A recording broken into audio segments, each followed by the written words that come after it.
Barbra Streisand and Kris Kristofferson, their names alone conjure up memories of one of the most iconic and emotional love stories ever brought to the screen. A Star is Born 1976. Their chemistry was undeniable. Their connection felt real. Fans were convinced the passion between them wasn't just acting, it had to be personal. And maybe it was. But now, decades later, Barbra Streisand is opening up about what really went down behind the scenes. And for the first time, she's explaining why she made a stunning, permanent decision to never speak to Kris Kristofferson again. Yes, you heard that right. Two of the most beloved stars of their generation, once inseparable on screen, haven't exchanged a word in years. And Streisand just confirmed why. On-screen magic and off-screen tension when A Star is Born hit theaters. It wasn't just a movie, it was a cultural event. Streisand played Esther, a rising music star, while Kristofferson took on the role of the fading, troubled rocker John Norman Howard. Together,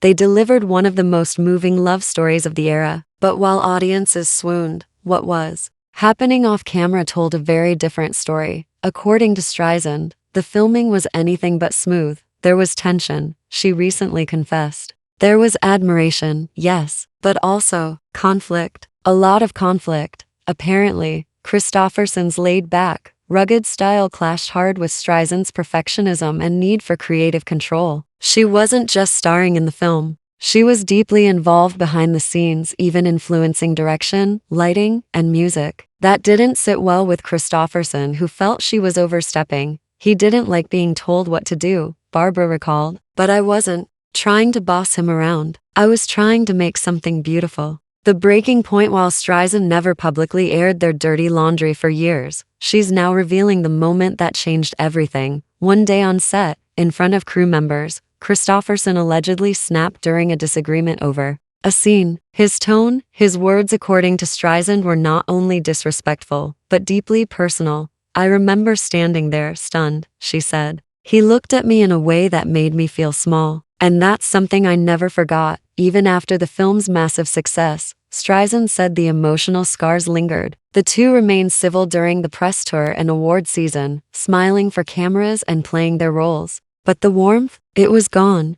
Years passed. Offers for reunions came and went. Fans begged for another collaboration. But Streisand made her decision quietly and firmly. She cut ties. No calls, no interviews, no reunions. And now, for the first time, she's confirming it was intentional. A woman in control. Barbra Streisand has always been a force of nature. In an era when women in entertainment were often expected to smile, nod, and stay quiet, she dared to demand respect. She fought for creative freedom. She battled critics. And she built a career on her terms. Her falling out with Kristofferson, she says, wasn't just personal, it was symbolic of a larger issue. I realized I was expected to shrink myself to make men feel bigger, she said. And I decided I wouldn't do that anymore. That realization came with a cost, including the loss of certain relationships. But Streisand has no regrets. Her choice to walk away from Kristofferson wasn't out of spite, she says. It was about self-preservation. Kristofferson's silencious for Kris Kristofferson. The country music legend has largely remained silent about the alleged rift. In past interviews, he's praised Barbra's talent and expressed gratitude for their work together. But he's also hinted that the experience was challenging. Some believe he was hurt by the fallout, others say he understood her reasons. Either way, both stars chose to take separate paths. Never looking back. Legacy over drama. At 82, Streisand remains one of the most revered figures in entertainment. She's won Oscars, Emmys, Grammys, and countless hearts. And while she continues to speak truthfully about her past, she does so not to reignite drama but to reclaim her story. I don't hate him, she clarified. I just decided I had to choose peace. And that meant moving on.